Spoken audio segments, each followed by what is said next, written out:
Ajudem així a la planta, com per exemple, a que tingui menys probabilitat de que hi hagi míldiu. Hola, molt bon dia. Estem aquí, principis de maig, any de pluges. Molt important l'esporga, que ja sabeu que sempre comença al maig i acaba al juny.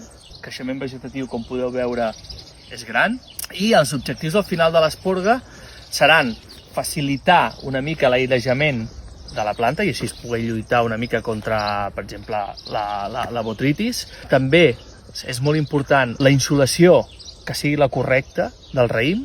Amb anys de pluja, tot el creixement vegetatiu serà molt gran i nosaltres hem de triar quines fulles volem, quins raïms volem i quins brots volem. Tot això ho hem de triar per optimitzar la maduració i la qualitat del futur raïm. Les operacions que fem, que és l'eliminació dels rebrots, ajudem així a la planta, com per exemple, a que tingui menys probabilitat de que hi hagi míldiu, ja que el míldiu ve de terra i si eliminem la part vegetal d'aquí, ja no hi serà.